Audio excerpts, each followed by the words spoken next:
Hello, this is Shadow of the Moon, and today I'm going to be doing a deck profile of my Raidraptor deck for May of 2021.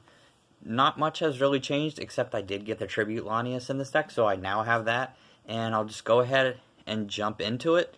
This is a really fun deck. It's really fast. I love Raidraptors because they're mechanical winged beast. I mean, what's not to love about that? And they remind me so much of Black Wings, and they have so much synergy with Black Wings and Phantom Knights. I mean, those three are basically meant to work together. So that's why a lot of times people will have a combination of all three of those in their decks. So without any further ado, let's go ahead and jump straight on into it. I hope you enjoy. And thank you so much for watching my videos. Alright, so to start off, you got 3 copies of Raider's Wing. This will allow you, if you have a Dark Exceed monster on the field, can special summon itself, and then the Exceed monster has the effect when you use this as a Exceed material, that they cannot be affected by card effects. And then finally, we have Raidraptor Tribute Lanius, 3 of these. I'm so glad that the Ghost of the Past came out. I know it was a bust for a lot of people. I didn't buy it because I don't really buy those kinds of products. I don't really care about Ghost Rares. I like the Maximum Gold because it came with a lot of staples and a lot of hand traps and stuff that I needed, and I would not mind actually being protest actually buying more of those. I know they've been out for a while, but for me it doesn't really bother me because I don't usually buy a new product anyways. I just usually buy things that I need for my decks, because you guys know by now I buy singles. So Tribute Lanius is great because it's another way to special summon itself if you have a Raidraptor monster on the field. And then you've got 3 copies of Strangle Lanius, which is another way to special summon if you have a Raidraptor monster on the field. And then Mimicry Lanius, which is great. The only bad thing about Strangle Lanius is you can only, from the rest of the turn, you can only special summon Exceed monsters, and they have to be dark, which is the only downside to it. But there is ways to get around it. And then you have Raidraptor Mimicry Lanius. This guy is one of the main cards in this deck because if he's in the graveyard during that turn, you can remove him from play to add a Raidraptor monster from your deck to your hand, which means you can continue on with your plays, and it adds another monster to be able to special summon. Because the idea is this deck may not be as fast as Black Wings, but it does special summon almost as much. Then I've got 3 copies of Vanishing Lanius. Vanishing Lanius, if you control level 4, in main phase, if you control a level, if this card was normal special summon, sorry, my fault, you can special summon a level 4 or lower Raidraptor monster from your hand. Then 1 copy of Raidraptor Singing Lanius. If you have an Exceed monster on the field, you can special summon this card from your hand. Just 2 copies of Heal Eagle because he's the only one that isn't a level 4, but he can still be special summoned if you control a Raidraptor monster. 3 copies of Pain Lanius. This guy is amazing because Pain Lanius, if you have another Raidraptor on the field, you just pay life points depending on, or more. If you pay life points depending on their monster's attack or defense, you can choose. And then you can special summon this card from your hand, and this card becomes a level 4.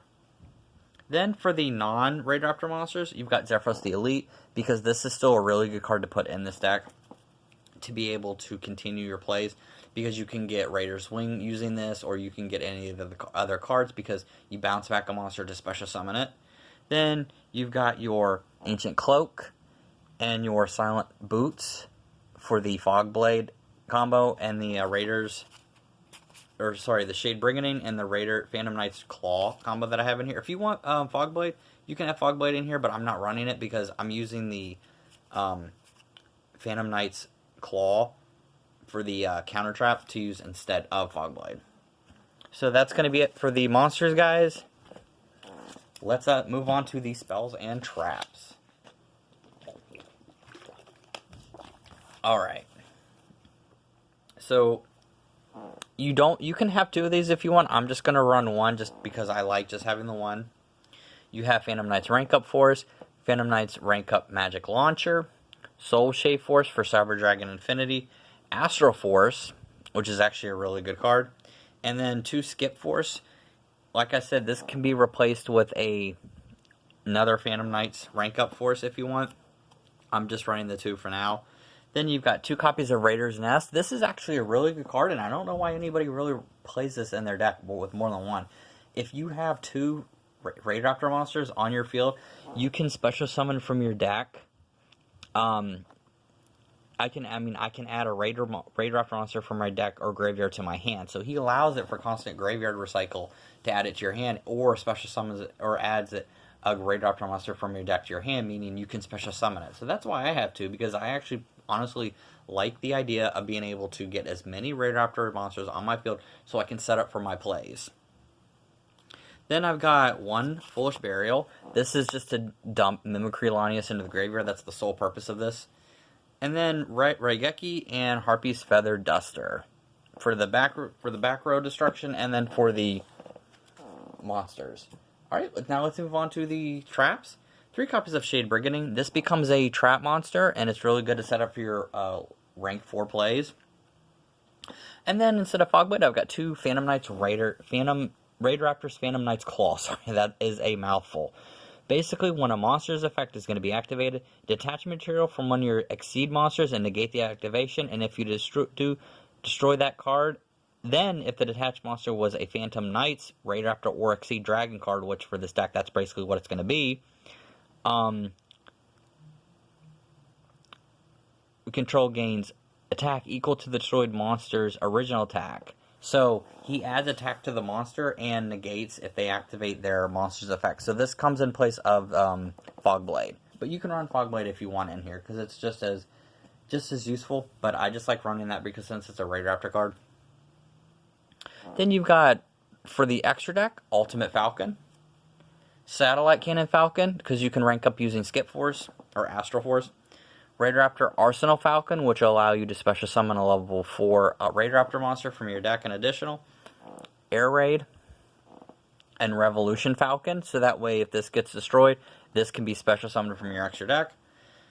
And then I've got Arc Rebellion XYZ Dragon and then Dark Requiem XYZ Dragon, along with Dark Rebellion XYZ Dragon.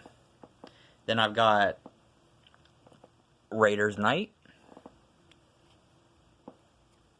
2 Force Strix, because honestly you need 2 Force Strix in here. Cyber Dragon Infinity. And then for the Link monsters, you've got your Rusty Bard each, because you got to at least have one of them. And then 2 copies of Raidraptor Wise Strix.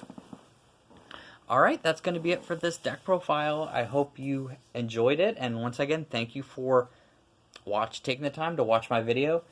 And the deck really hasn't been upgraded that much. I'm probably not really going to upgrade it anymore past this unless they come out with something exceptionally good for it. But I think it's as good as is. So with that, I'll see you guys next time.